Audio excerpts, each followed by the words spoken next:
एक अच्छे डॉक्टर ज्ञान शर्मा, अच्छे विद्वान ने स्कंद पुराण को उदाहरण देकर पार्थिव शिवलिंग को छोड़कर अन्य सभी शिवलिंग की स्पर्श पूजा करने से स्त्री शूद्र अपनीत को मना किया है। स्त्री शूद्र अनुपनीत पाषाण लिंग, धातु लिंग आदि से स्पर्श पूजा के में अधिकारी नहीं है। अगर अधिकारी नहीं है, जो बहुत समय से पाषाण लिंग की पूजा कर रहे हैं, वे अब क्या करें। देखिए, जो यद्यपि जो है वो जो पार्थिव लिंग है, आप जो भगवान का पार्थिव पूजन करें, और स्त्रियां हैं, अन्य लोग हैं, वो अमंत्रक जो है भगवान की पूजा करें, अथवा पुराण के द्वारा अमंत्रक विधि के द्वारा भगवान की पूजा करें, और वो वैदिक न करके अमंत्रक कार्य करें। और भगवान जो पार्थिव है, पार्थिव लिंग का ही पूजन विशेष है। उसकी फलश्रुति है जो नित्य प्रति भगवान पार्थिव की पूजा करता है, मिट्टी के शंकर जी बनाकर जो उनकी पूजा करता है, तो उसका जो पुत्र है चक्रवर्ती राजा होता है, उसका कम फल नहीं है। इसलिए शास्त्र में स्त्री है, शूद्र है, अवनीत है, पतित ब्राह्मण है, ये जो है प्रतिष्ठा जो है वो सब भगवान के नाम मंत्र के द्वारा ही उनका पूजन करें, और नाम मंत्र के द्वारा ही पूजन का विधान है। तो ये संभव हो सकता है, क्योंकि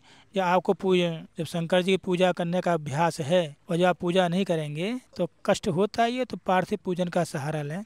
गौतम पंडित जी कहते हैं कि तर्पण के बारे में बहुत भ्रांतियां हैं, उन्हें भी दूर करने के करें कि बड़े भाई जीवित हो तो छोटे भाई के लिए तर्पण कर सकते हैं, अथवा कोई गया है, उसके पिता जीवित हैं, तो वो अपने दादाजी के लिए तर्पण कर सकते हैं, और अपने दादाजी के लिए तर्पण कर सकता है। और तर्पण भी क्या घर के बड़े भाई या सिर्फ पिता को करने का अधिकार है, और मृत्यु के कितने साल बाद मृत व्यक्ति के लिए तर्पण देना चालू करते हैं। देखिए, जब आप तर्पण करते हैं तो बड़ा भाई छोटे भाई ये कर सकता है, कोई इसमें ऐसी बात नहीं है। और पिता ये विधि करें तो बहुत अच्छी बात है। और पिता असक्त हैं, नास्तिक हैं, जुआरी शराबी हैं, अपात्र हैं, तो पिता की आज्ञा लेकर के और पिता की वाणी लेकर के जो है आप तर्पण और श्राद्ध कर सकते हैं। उसमें लिखा है कि अशक्त हो, पतित हो तो पुत्र कर सकता है, पुत्र का बेटा कर सकता है, कोई गोत्र का भी कर सकता है, और विद्वान हो शिष्य भी कर सकता है, कोई ना हो तो ब्राह्मण प्रतिनिधि बन करके भी कर सकता है, और आचार्य भी कर सकते हैं।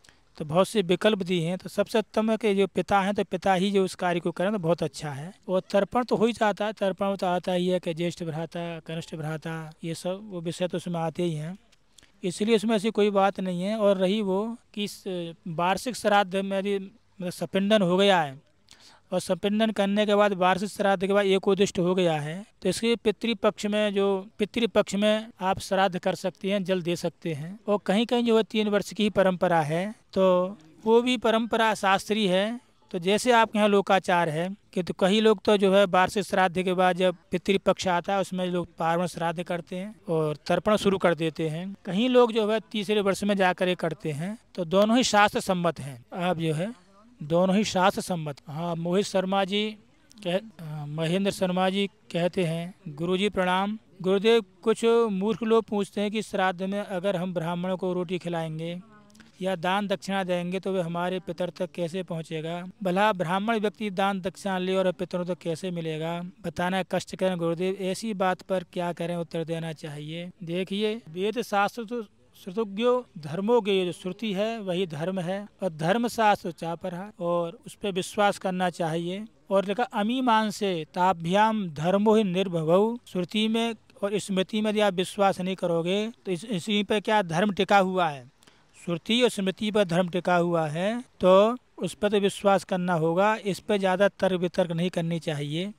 ये जो लोग कुतर्क करते हैं, ये जो कुतर्क है, हमारे पितामह थे शास्त्रार्थ महारथी कविरत्न अखिलानंद जी। तो वो नरवर घाट पर जो नर विद्यालय है, श्री साध महाविद्यालय नरवर, स्नान करने आए, तर्पण कर रहे थे। तो किसी विधर्मी ने जो है उनसे कहा कि आप जिनका आप तर्पण कर रहे हैं अथवा सूर्य को अर्घ दे रहे हैं, वो तो लाखों करोड़ों कोस ऊपर है, तो वो वस्तु वहाँ तक कैसे पहुँचेगी। पितृलोक यहाँ नहीं है, आपके शास्त्र अनुसार तो लाखों करोड़ों वर्ष, लाखों करोड़ों कोसों दूर है, तो आपके द्वारा ये जलदान है अथवा तर्पण उन तक कैसे पहुँचेगा। तो शास्त्रार्थ महारथी कविरत्न जी जो हमारे पितामह थे, वो अद्वितीय विद्वान थे। 122 उन्होंने ग्रंथ लिखे, और ऐसी कुतर्क का जो उत्तर था ना वो अच्छी तरह से देते थे।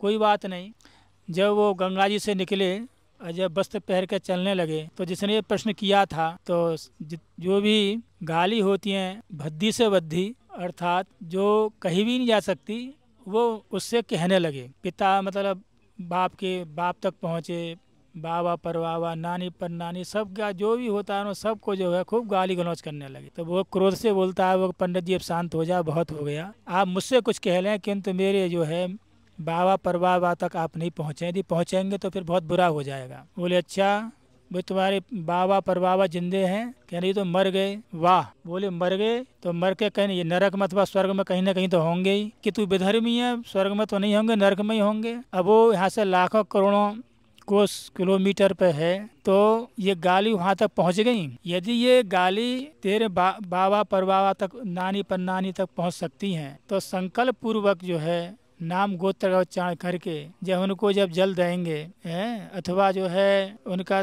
तर्पण करेंगे, तो वो निश्चित रूप से उन तक पहुँचेगा। जब ऐसा उन्होंने उससे विधर्मी से कहा तो विधर्मी वो शांत हो गया। तो जो लोग कह रहे हैं कि हम तर्पण करते हैं अथवा जो है जलदान करते हैं तो पितरों तक कैसे पहुंचता है, तो ये कुतर्क है, ये तर्क नहीं है। ऐसी कुतर्कों का उत्तर तो शास्त्रार्थ मत का अखिलान जी दे सकते हैं। वार्षिक श्राद्ध वर्षी 11वें माह में होनी चाहिए, 12वें माह में। शिव भक्त जी, यद्यपि आपने जो है यही प्रश्न किया था कि विधवा स्त्री का श्राद्ध विधवा करें अथवा जो कन्या का जो श्राद्ध है कन्या को खिलावें, बालक का बालक को खिलाएं, तो वैसे ही जो है जब वार्षिक श्राद्ध का तात्पर्य वर्ष 12 महीने कोई कहते हैं, 11 कोई नहीं कह सकते, 13 कह सकेंगे। हाँ, जो वार्षिक श्राद्ध है वो वर्षी में ही होगा, और जिस तिथि में उनकी मृत्यु हुई, जिस महीने में मृत्यु हुई है, जिस दिन मृत्यु हुई है, उसी दिन ही उनका जो है श्राद्ध होगा।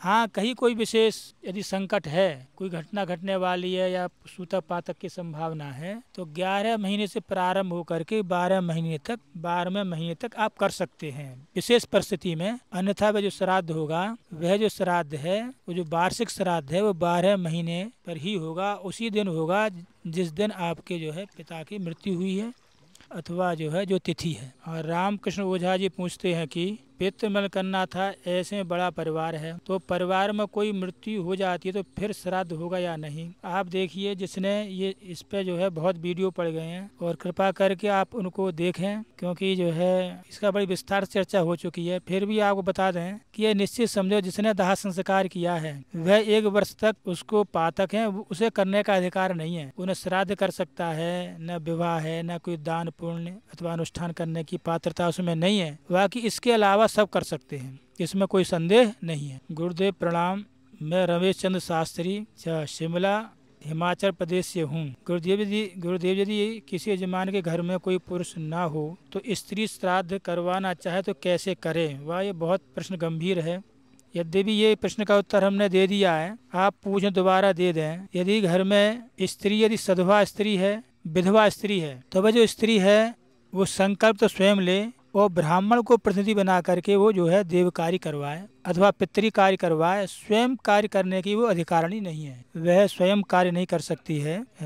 और सधवा है तो कोई बात नहीं, पति है, अथवा जो है कोई उससे संबंधित गोत्र का हो तो बहुत अच्छी बात है। यदि घर कोई नहीं है तो ब्राह्मण को प्रतिनिधि बना करके वो पितृकार्य करा सकती है। गुरुजी प्रणाम। जिनकी मृत्यु चतुर्दशी को हुई हो किसी महीने में की, तो उसका पारण श्राद्ध कब होना चाहिए? देखिए, यही हमने जब चतुर्दशी के विषय में एक अलग से वीडियो बनाई है। यदि अकाल मृत्यु किसी भी तिथि में हुई है तो श्राद्ध चतुर्दशी तिथि को होगा, और चतुर्दशी तिथि में यदि अस्त्र शस्त्र द्वारा मृत्यु हुई है तो उसका श्राद्ध चतुर्दशी को ही होगा। और ये चतुर्दशी में किसी की स्वाभाविक मृत्यु हुई है, चतुर्दशी में किसी की स्वाभाविक मृत्यु हुई है, तो उसका श्राद्ध द्वादशी अथवा अमावस्या में होगा। पार्वण श्राद्ध है, एकोदिष्ट वगैरह जो है वो द्वादशी अथवा अमावस्या में ही होगा। ये विस्तार से कही गई है। क्या घर पर वार्षिक श्राद्ध से पहले प्रावण श्राद्ध किया जा सकता है? नहीं, पहले वार्षिक श्राद्ध होगा, और वार्षिक श्राद्ध में जो एकोद्दिष्ट श्राद्ध होगा, और एकोद्दिष्ट श्राद्ध के बाद में जब पितृपक्ष आवे उसमें पार्वण श्राद्ध हो सकता है। वार्षिक श्राद्ध से पहले कभी भी पार्वण श्राद्ध नहीं होगा, ये आप निश्चित जानिए। और पार्वण श्राद्ध के विषय में ये समझिए कि जिसकी 10वें वार्ष अधम षोडशी और मध्यम षोडशी और उत्तम षोडशी हो गई है और एकोद्दिष्ट हो गया है, वही पार्वण श्राद्ध करने का अधिकारी है। हाँ, ये हमारे हो सकता है किसी के जो है भक्त हैं और इनको शास्त्र का उतना गंभीर अध्ययन नहीं है, तो केवल पेज गिनाते रहते हैं, प्रश्न नहीं करते, पेज गिनाते हैं। श्राद्ध क्रिया कर्म मनमाना आचरण है, यह शास्त्रों में अविद्या कहा गया है। बलि गीता अध्याय 16 में श्लोक 36, 23 और 24 में कहा है कि जो शास्त्र विधि को त्याग कर मनमाना आचरण करते हैं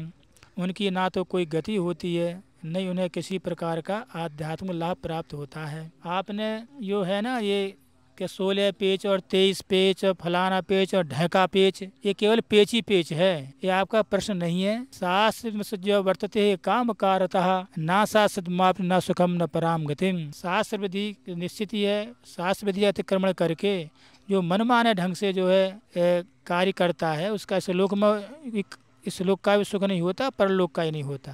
आप जो कह रहे हैं जिसको तत्व ज्ञान हो गया है अर्थात पर स्वभाव कर्माणि न प्रशंसेत न गर्रहेत विश्वम एकात्मन पश्यन प्रकृत्या पुरुषेण सह। जहाँ पितृण की बात है, देवऋण की बात है, ऋषि ऋण की बात है, वहाँ पर जो है उसके लिए जो है लागू नहीं होगा जिसको तत्व ज्ञान हो गया है। अर्थात जो है मुक्तित्वा अन्यथा रूपम स्वरूपेण व्यवस्थिति, मुक्तित्वा अन्यथा रूप, अन्यथा जो रूप है अर्थात सर्वम खलुदम ब्रह्म, माता पिता भाई बहन और शत्रु मित्र जय पराजय, इसमें जिसको समान दृष्टि हो गई है, चींटी से लेकर ब्रह्मा तक, चींटी से लेकर के हाथी तक और मनुष्य से लेकर ब्रह्मा तक सब में भगवान का जो दर्शन करता है, जिसको आत्म साक्षात्कार हो गया है, वह जो आप जो बतला रहे हैं गीता के कितने पृष्ठ पर ये उसका विषय है। ये प्रारंभिक स्थिति में जो देव ऋण जो ऋषि पितृ ऋण है वो तो करने ही हैं, और साक्षात भगवान श्री कृष्ण जो वसुदेव जी के पिता हैं, परब्रह्म परात्मा पूर्णतम पुरुषोत्तम हैं, यज्ञ स्वरूप हैं और देव स्वरूप हैं, पितृ स्वरूप हैं, द्रव्य स्वरूप हैं, सब कुछ वही हैं। उन्होंने भी जो है अपने पिता वसुदेव जी का ये देव ऋण रह गया था तो देवताओं को उद्देश्य से कुरुक्षेत्र प्रभास क्षेत्र में यज्ञ कराया था। जब देव ऋण से जब उनके ऋण हो गए थे, इसके बाद ही नारद जी के द्वारा तत्व ज्ञान हुआ। इसके बाद ही नारद जी के द्वारा तत्व ज्ञान हुआ। जब से 2 बार पहले तत्व ज्ञान करवा चुके हैं, किंतु वो तत्व ज्ञान उनका स्थायी नहीं हुआ। क्यों नहीं हुआ? वो ऋणी थे। जब तीनों ऋण से ऋण हो गए तो जब जा करके जो है वसुदेव जी को नारद जी के द्वारा तत्व ज्ञान हुआ है। जो आप थोड़ा शास्त्रों का चिंतन करिए, केवल कहीं देख कर कुछ लिख देना यह कोई जो है बात सही नहीं है, क्योंकि हमने जो है ये मनमाने ढंग से जो है अपने ढंग से जो व्याख्या करके आप कह देते हैं कि 16 पृष्ठ पर ये 23 पृष्ठ पर ये है, इस पर ये लिखा है, उस पर वो लिखा है। अरे उसकी कुछ व्याख्या करिए, उसका कोई रहस्य बताइए तो कुछ प्रश्न का आपका उत्तर दिया भी जाए। और आपने जो है ये लगभग प्रश्नांतर शब्दांतर करके 100 प्रश्न किए हैं, वो भी हमारे जो है उस पर किए हैं, वाट्सएप पे किए हैं। ये निराधार हैं, निर्मूल हैं, महान अशास्त्री हैं। और हम अभी नाम नहीं लेंगे, और जिनका आप नाम ले रहे हैं उन पे जो है मैंने उनका एक श्लोक सुना था, सर्वधर्मान परित्यज्य माम एकम शरणम व्रजो। ये श्लोक भी शुद्ध नहीं बोला, और उसकी जो व्याख्या थी ना वो हमारे यहाँ का जो प्रथमा का जो विद्यार्थी है गुरुकुल का, वो उससे अच्छी कर देगा। पर हम लोगों का किसी का नाम लेकर के जो है स्तुति निंदा नहीं करनी है, कि हम पहले ही कर चुके हैं। पर स्वभाव कर्माणि न गर्रेत प्रशंसेत, दूसरों के दोष की निंदा करनी है हमें, न प्रशंसा करनी है, केवल विश्व को एक रूप से देखना है। तो आपने जो है जो लगभग 2,500 जो प्रश्न आए हैं उसमें बहुत से प्रश्न आपने एक शब्दांतर किए हैं। और यदि आगे आपने ऐसा साहस किया तो आपका जो है नाम लेकर के अक्षरशः खंडन होगा, और प्रत्येक पंक्ति का, प्रत्येक अक्षर का, प्रत्येक श्लोक का। और सुनते हैं आप लोगों को ये ऐसी पुस्तक निकाली है जो सनातन धर्म के विपरीत है, इस समय नहीं है, उसका खंडन नहीं कर पा रहे, और मैं समझता हूँ निश्चित रूप से खंडन होगा। इसलिए हमारे कमेंट में केवल वही करें जो शास्त्रीय हो, मनमाने ढंग से नहीं करें, क्योंकि उससे जो है ना फिर खंडन मंडन से जो लक्ष्य है वो व्यक्ति भटक जाता है। ये तो धर्मस्ततो जयः।